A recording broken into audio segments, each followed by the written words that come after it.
Good morning, dear children. How are you? Hope you are fit and fine and taking good care of yourself. So, children, welcome once again in your GK class. Let us discuss one more page number 42. That is fact file regarding Silk Route. So, what is Silk Route, बच्चे? Silk Route एक simple सा road नहीं है. It is not a road in common sense, but it is the oldest route in our civilization. Okay, connecting Europe to Asia. ये सबसे पुराना root है हमारी सिविलाइजेशन का बच्चे, जो किसको कनेक्ट करता है? यूरोप एंड एशिया को. एशिया में चाइना से और यहाँ पे Europe. And it also derives its name from the lucrative trade in Chinese silk carried out with the West, especially with Rome. और इसका जो नेम सिल्क रूट पड़ा है, ये किस कारण पड़ा है? क्योंकि चाइना में बच्चे सिल्क जो है उसका बहुत ज़्यादा ट्रेड था रोम के साथ. चाइना में बच्चे सिल्क वॉर्म्स को बहुत ज़्यादा टेम किया जाता था. And the saliva secrete by the silk worms is known as silk. और जो सिल्क वॉर्म अपना सलाइवा निकालते हैं, लार निकालते हैं, वही सिल्क होता है. Okay, so due to this process China में बहुत ज़्यादा सिल्क होता था. सो बेटे, ये जो सिल्क का प्रोडक्शन होता था चाइना में, ये सबसे ज़्यादा सिल्क एक्सपोर्ट कहाँ पर होता था? रोम में. ओके, सो वेस्टर्न कंट्रीज़ में आ जाती है Rome. So due to the export of silk route derived its name. इसी कारण इसका नाम सिल्क रूट पड़ा, क्योंकि उन दिनों में मोस्टली एक्सपोर्ट करने के लिए सिल्क ही था. Okay, and it is believe that the bubonic plague और black death travel to Europe from silk route only. और इसी रास्ते से, सिल्क रूट के थ्रू ही एक डिजीज़ थी बुबोनिक प्लेग और ब्लैक डेथ जिसे बोलते हैं, वो ट्रांसफ़र हुई थी यूरोप में. Okay, and Marco Polo was one of the first Europeans who travelled by silk route and return to tell Europeans about the exotic civilisation in the east. तो सबसे पहले बच्चे मार्को पोलो ही traveller था जिसने silk route के through travel किया था, और जब वो रिटर्न बैक हुआ यूरोप में तो उसने बताया ईस्ट की सिविलाइजेशंस के बारे में. ओके, कि सच टाइप ऑफ सिविलाइजेशन भी है ईस्ट में, सच एज इंडियन सिविलाइजेशन है, चाइनीज सिविलाइजेशन है. Okay, then in June 2014 UNESCO designated the Chang'an-Tianshan corridor of the Silk Road as a World Heritage Site. UNESCO बच्चे United Nations की एक branch है, उसका एक विंग है जो ओल्ड साइट्स की केयर करता है. ओके, सो बच्चे यूनेस्को ने जून 2014 में चंगान तियानशान कॉरिडोर को, जो कि सिल्क रूट का एक पार्ट है, उसे वर्ल्ड हेरिटेज साइट में इंक्लूड कर लिया है. Okay, now UNESCO will take care of this corridor. Okay, so that's all in this page. Now children, let us test your wisdom. Okay, you have already learnt about these things. You have to check your wisdom. Okay, so children, I have already filled. Okay, but children, first you understand and then write your answer by yourself. Okay, so first of all there comes, read the following and tick the correct answers. Okay, so flightless bird with a long beak is the national emblem of New Zealand. Very easy. ठीक है, flightless bird कौन होते हैं? Kiwi. Then George Washington was the first president of USA. Very simple. Next, river Danube flows through Hungary. Very simple. Next, what are Bantus, Finns and Lapps? तो ये तीनों क्या हैं? These are tribes, oldest people जो होते हैं. Okay.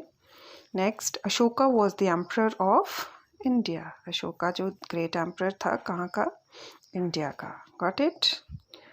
Then there comes next, encircle the odd man out. Okay, आपको इनमें से जो odd है वो encircle करना है. So first of all there comes scene Irrawaddy Eskimos Hudson. तो Eskimo इसमें odd है बच्चे, because Eskimo जो है वो river नहीं है. Okay, Eskimos tribe है और वो snow covered areas में रहती है. Okay, the next one is बच्चे Cleopatra, Ashoka, Marco Polo, Alexander. So Marco Polo is odd one because Marco Polo was not ruler. He was a traveler. Okay. Rest of the other persons were rulers. Cleopatra, Ashoka and Alexander were rulers. Then there comes next बच्चे Egypt, Kenya, Chile and Ghana. So Chile is odd one बच्चे because Chile was not African country. Okay. Rest of the countries like Egypt, Kenya and Ghana are African countries. Okay, while Chile is South American country. Okay, then next peso, dinar, franc and pravda. So बच्चे pravda is odd because Pravda is the name of newspaper of Russia, whereas peso, dinar, franc, these are currencies. Okay. Then there comes next बच्चे, Paris, London, Toronto, Brazil. Okay. So Brazil is odd one because Brazil is not the capital city. Okay. Whereas Paris, London and Toronto are cities, and Brazil is the name of country. Okay. Then children, there comes next question number 3. Read the names given in each group and find out what is common in them. तो इन सब में common क्या है? First one is Canada, Nepal and China. So what is common? All these are the names of countries. Okay. Then second one, Dawn, Al Tahrir, La Croix. So these are the names of newspapers. These all are newspapers. Okay. Then next, wheat, rice, sugarcane. These all are crops. Okay. Then franc, pound, dollar. These are the names of currencies. Okay. Then last one, Sherpas, Pygmies, Red Indians. These all are tribes. Okay. So that's all in page number 43. There comes next question number 4 on page number 44. State the following statements as true or false. Okay, first one is Pravda is the popular newspaper of Japan. So this is false. As you already know, Pravda is the popular newspaper of Russia. Okay, so this is false.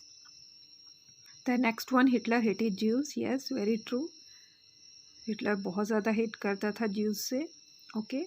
Then next one, Lily is the national emblem of Denmark. This is false because lily is the national emblem of France. Okay. And the national emblem of Denmark is the stretch of land along the sea. Okay. जो कि beach होता है. Okay. Then there comes next, America is known as the land of golden fleece. This is also false because Australia is the land of golden fleece. Okay. Not America. Then next one, rice is the staple food of Indonesia. This is true. Coastal areas में mostly लोगों का staple food rice ही रहता है. Okay. Then there comes next question. Question number 5. Answer the following questions. What 4-letter currency is common in Europe? तो जो European countries हैं mostly उनकी एक कॉमन करेंसी भी होती है and that currency is known as euro. Okay. EURO, euro. Then next one, which institution controls the monetary policy of Indian rupee? तो जो हमारे इंडिया में मॉनेटरी पॉलिसी को रेगुलेट करती है वो कौन सी इंस्टीट्यूशन है? That is RBI. Okay. Reserve bank of India. ये सबसे बड़ा बैंक है. It is an apex institution. Okay, and it takes all the important matters regarding monetary policy. Then there comes next, what's the currency of Vietnam? So it's dong. Dong is the currency of Vietnam. Then name one place in India where currency notes are printed. It's Nasik. Nasik में बच्चे currency notes print होते हैं. Okay. The next one is, which is the most expensive currency बच्चे? So सबसे ज़्यादा value किस currency की है? So it is pound. Okay. So UK की currency pound है बच्चे. So it is the most expensive currency. Then there comes next, complete the following with correct information बच्चे. So A part, the country having maximum number of people living in it. So it's China. China में सबसे ज़्यादा population है इस time बच्चे. And India आपका second number पे है. Got it? Then there comes next, the temperature drops to 129 degrees Celsius at Yastok station, which is the coldest place on earth. Okay, तो टेम्परेचर कितना कम हो जाता है बच्चे यहाँ पे यस्टॉक स्टेशन पे? 129 डिग्री. ओके. सो ये सबसे कोल्डेस्ट प्लेस है बच्चे, Vostok station. Got it?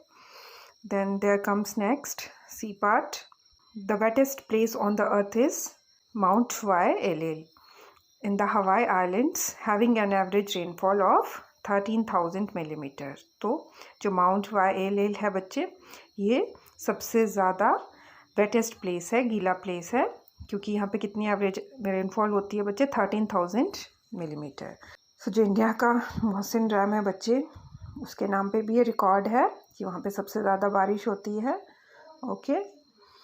Then there comes next बच्चे, Hindustani language is spoken by approximately 497 million people in the world. Okay, approximately 497 million people जो है वो हिंदुस्तानी लैंग्वेज बोलते हैं. Got it? Then there comes last.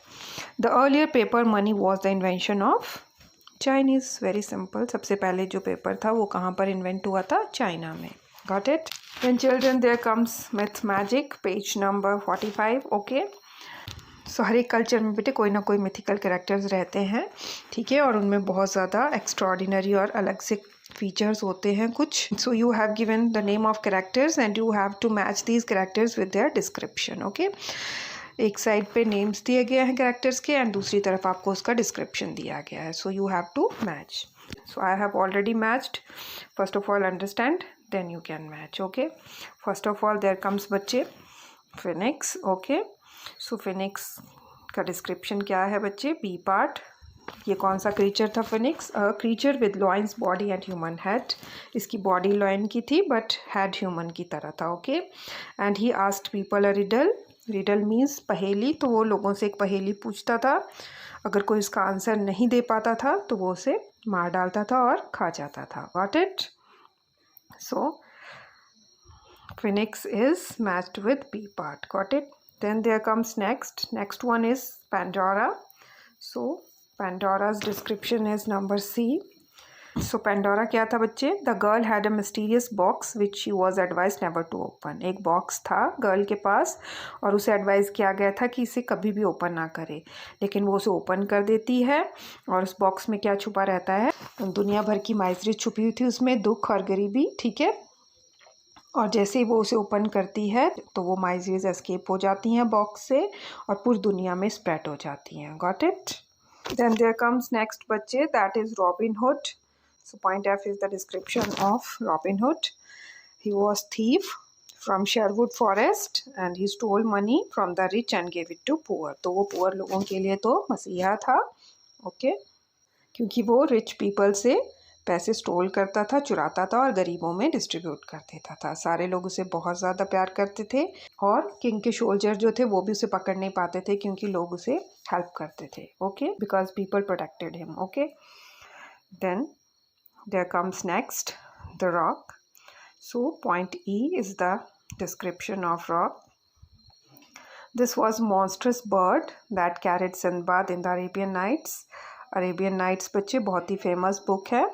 ठीक है, तो इसमें सिंदबाद जो है मेन कैरेक्टर है. तो ये बर्ड होता है द रॉक. ये सिंदबाद को उठा के ले जाता है अरेबियन नाइट्स में. And this huge bird ate baby elephants, horses, cattle and huge serpents also. तो जो ये बर्ड होता है ये सबको खा जाता था, इवन एलिफेंट्स को, हॉर्सेस को, cow and other cattle. Okay, और बड़े बड़े जो सांप होते हैं सर्पेंट्स उनको भी खा जाता था. Got it? Then there comes next बच्चे Hercules. So point D is the description of Hercules. He was the strongest man of Greek mythology. तो ग्रीक माइथोलॉजी में ये सबसे स्ट्रॉन्गेस्ट मैन माना जाता है बच्चे. एंड उसे 12 इम्पॉसिबल इन टास्क दिए जाते हैं परफॉर्म करने के लिए. And he successfully performed all of them. और वो सक्सेसफुली उनको परफॉर्म कर लेता है. Got it? Then there comes last, that is Santa Claus, जिनको कि आप सभी जानते हैं. So point A is the description of Santa Claus. उनका रियल नेम क्या है? उनका रियल नेम बच्चे सेंट निकोलस है. His real name is Saint Nicholas. He loves children and tries to bring happiness to them by fulfilling their wishes. So Christmas वाले दिन यही तो माना जाता है कि सारे गिफ्ट्स कौन लेके आते हैं? सेंटा क्लॉज लेके आते हैं. जबकि पेरेंट्स ही बच्चों के लिए गिफ्ट लाते हैं और बच्चों के पिलो के पास रख देते हैं, कई बार सॉक्स में रख देते हैं और बच्चों को ये लगता है कि सेंटा उनके लिए गिफ्ट रख के गए हैं. Okay, then there comes do you know बच्चे. डू यू नो में क्या है? एक रिडल है, पहेली है. Who has one voice and walks on 4 feet in the morning, 2 feet in afternoon and 3 feet in the evening. So बच्चे the right answer is man. जो राइट आंसर है वो क्या है? मैन है. बिकॉज बच्चे मैन की एक ही वॉइस होती है एंड जब वो छोटा होता है तो वो क्रॉल करता है 4 legs पे, और जब वो यूथ में आता है अपनी, and in his youth he walks on 2 legs and in his old age he has to use a stick for support. Thus he walks on 3 legs. So the answer is man. Okay. So children, That's all in today's topic, बच्चे. Fill your pages accordingly. Okay. Thank you and have a nice day.